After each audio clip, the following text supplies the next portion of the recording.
and talking about me for half a day, it just wouldn't, it would really be hard for me to do that. So, you know, you've got to be in a place where you've really got to want it in order for you to. Yeah, you have. But in fairness, you know, it's not talking about you for half a day.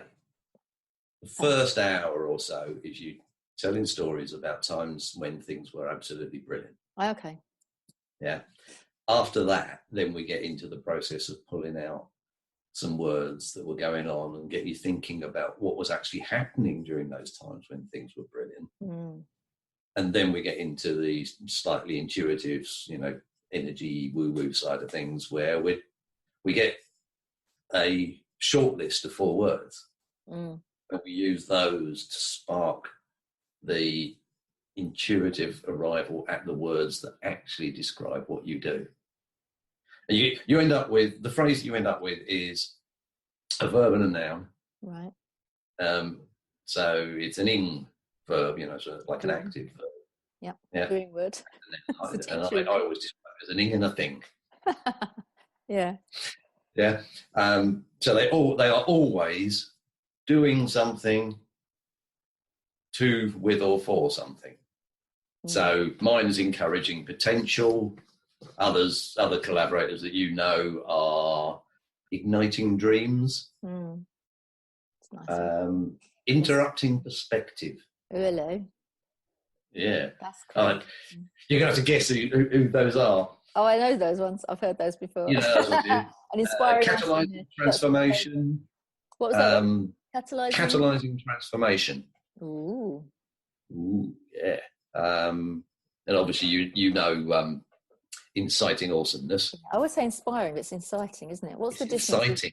Yeah, you see, and that's what I love about doing this work, because it's not just some word that will do. Mm. It's the right word. Right. And with Dave, I'm sure he won't mind us saying it's Dave's core process. He doesn't just inspire people to become awesome.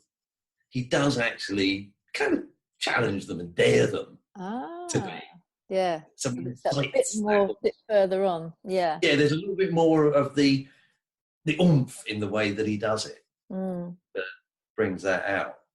And, you know, getting to that perfect word, when that clicks, you just see it physically. You know, their whole physiology changes when you've got their core process. Have you considered, I don't know if you have, you might have already done it, I'm asking a question, do this as an online course? My mentor that can do a short version of it. Right.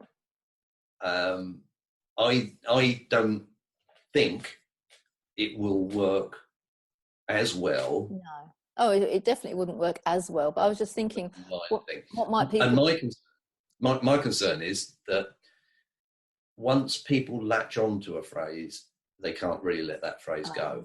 Yeah. And my concern is that it may corrupt the experience of getting their real core process. Nick disagrees with me on that. Nick Heath, my mentor. Okay. He maintains that it's perfectly possible to do sort of a core process light. Yes. To get, and then you could get a finish off it at the end. And then you go a lot deeper when you do the actual core process properly. But from the point of view of sometimes the exploratory wanderings in the beginning, you could actually take them a lot longer if you're not thinking about, I'm with this person and by the end of the afternoon I'm going to have my core process. You can do it like in a 6-week session where you give a thought provoking start. They spend some time working on themselves and they go on to the next lesson and it goes a little bit deeper, and they go on to the next lesson, it goes a bit deeper, and then at the end they kind of finish and then they connect up with you again for maybe a live session and or a face-to-face session to kind of just you fine-tune it and go, okay, and you've seen all the process, the steps they've taken in order to... I'm just thinking of when you envisage that people are coming out of the corporate world like a tsunami. Don't get me wrong, there's absolutely a place for an online that will... You're going to be inundated. along that journey. Yeah. There's no question about that. And I've got one that's, it's pretty good actually. Unleash Your Genius. Yeah. It's a nice little course that helps people to start that journey. Right. Core process is such an individual thing. Mm-hmm. And frankly, I love doing them live. Yeah. Yeah. So you never want to stop, do you? I get that. No, there's always, there will always be people who want it live. Yeah. I'm core process itself, the activity that gets you to core process is just such an enjoyable thing. I like to keep that pure, if you like. You're purist. You're absolutely right. People coming out of corporate, people unhappy in their jobs. Yeah.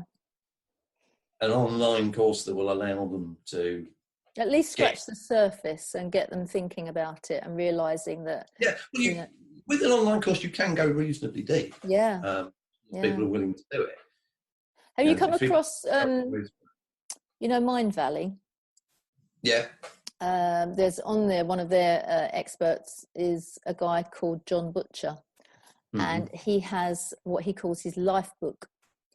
Right. He normally does it face to face, and it costs thousands, but you can do it online, and it's a 10-week course. And I did it with Alan, and it was really, really simple, but really, really profound.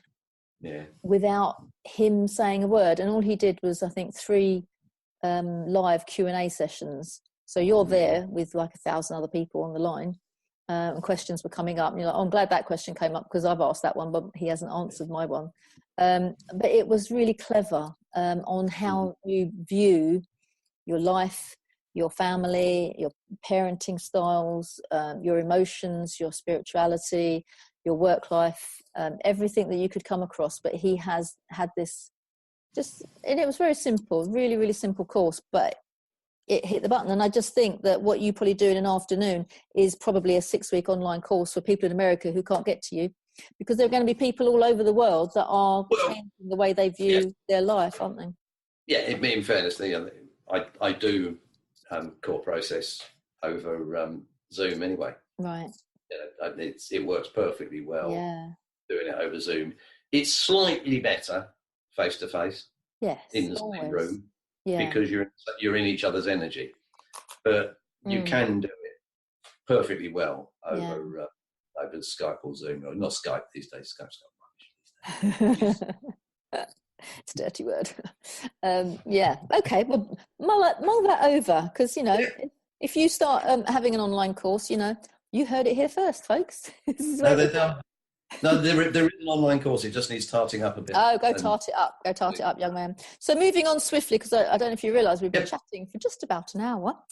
I just want to bring you back to the people that are out there that are listening into this. They're people that have either heard about BeCollaboration, are already collaborators, are already part of the online platform, or are just curious and haven't actually found out anything about it, but heard the word collaboration and were quite curious and wanted to find out a little bit more.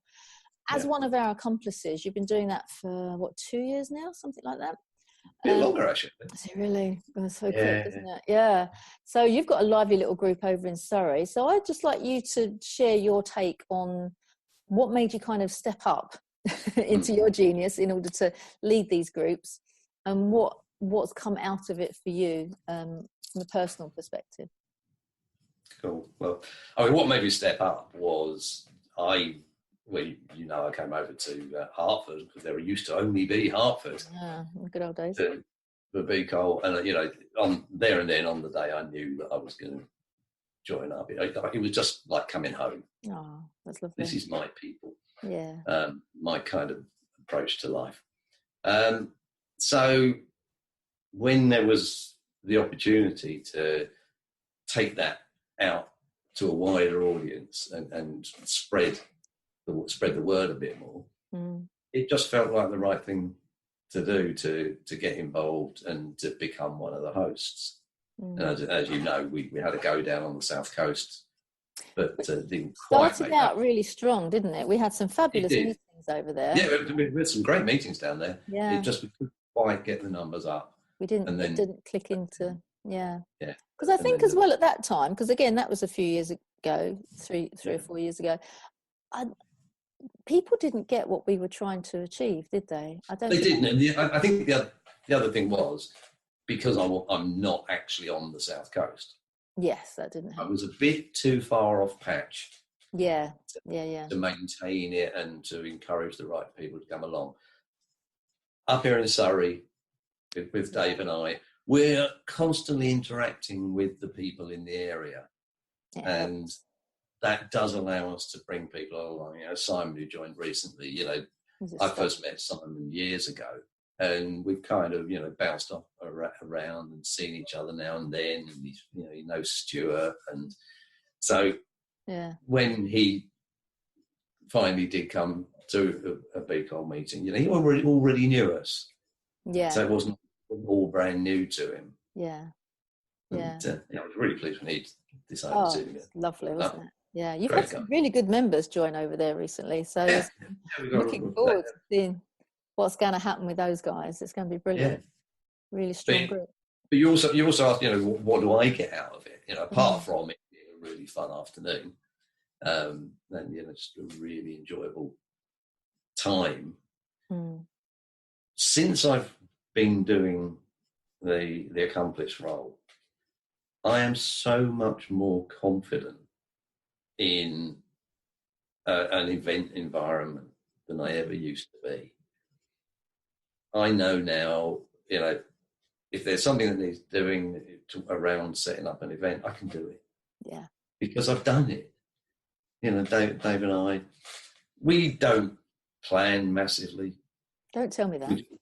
We know who's coming. We know who's speaking. We know that without us really having to do very much, the theme of what people speak about will gel nicely. Yes. That's just always wonderful the way that. Yeah, I love that. Yeah.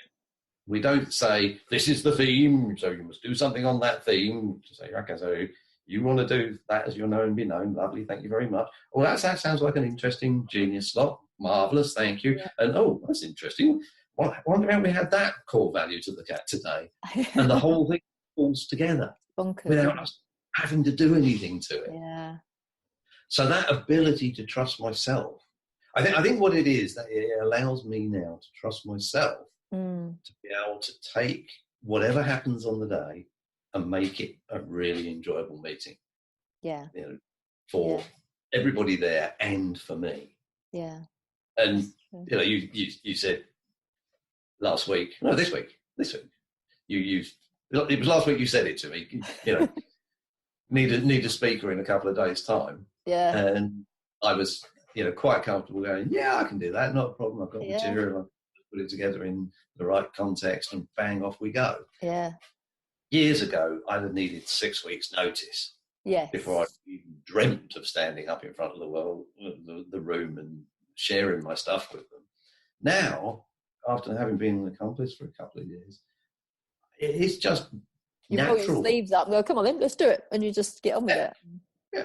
What I liked about you as well when I asked you, I mean, one, obviously, to come to any meeting and be able to present in the front of the room, it is a privilege, you know, it is something where you're raising your profile. But I wanted you to raise your profile because obviously you're down in Surrey, people hear us talk about you, but it's like, oh, he's here. Oh, that's the guy. So you get an opportunity to be in front of the room. But you never, sometimes I'll ask people, would you like to? And they're like, oh, well, I suppose I could. Oh, do you a favour. That kind of attitude. And seriously, and I'm like, what? I'm doing you the favour. Somebody's not well. It's unfortunate.